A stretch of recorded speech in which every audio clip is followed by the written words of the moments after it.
Hi there. Do you know the average first-time buyer is 34 years old? That's awful, isn't it?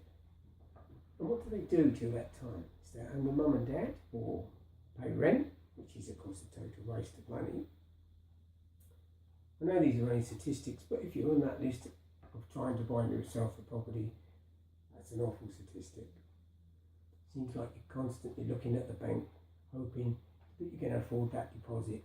It never seems to get round, keeps getting out of your reach. Why is this?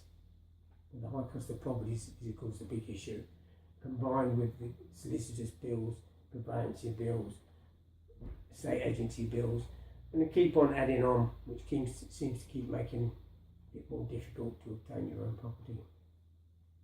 But the biggest problem is the shortage of affordable housing there is out there. And so, which in turn pushes up the demand, and many have found themselves priced out of the housing bracket until eventually it can just seem like a dream, and affording their own home is just out of their reach. And in all fairness, if you can't afford a roof over your head, then how can you plan for the future? Sorry, I'm rambling on. My name is David Fright. I've been in construction all my life, and I've noticed recently that more and more people are struggling to get on the housing ladder, especially first-time buyers. It's so difficult. And therefore, what I've done over the last few years is become more involved in what's called self-built housing. And there's many advantages to self-built housing that maybe people don't know about out there, maybe you've not heard about.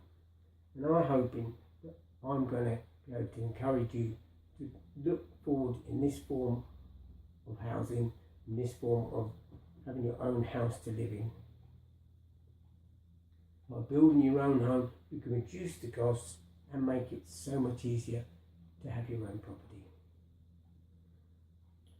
What I'm going to do is I'm going to send you 3 completely free ebooks on the subject of self-build, which maybe give a bit more of an understanding of what they're all about.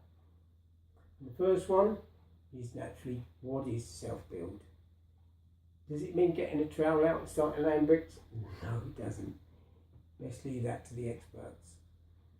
In fact, there's only a very small percentage of people actually get involved in the construction side at all. The second book is called Self-Build an Alternative, and this discusses the advantages of self-building when you compare them with the traditional method of building that we all know. And the third one is the subject we try to avoid. How can I afford it? Well, due to the massive shortage of properties there are in the country, the government has given many grants out there, many different ways to help you get on that housing ladder.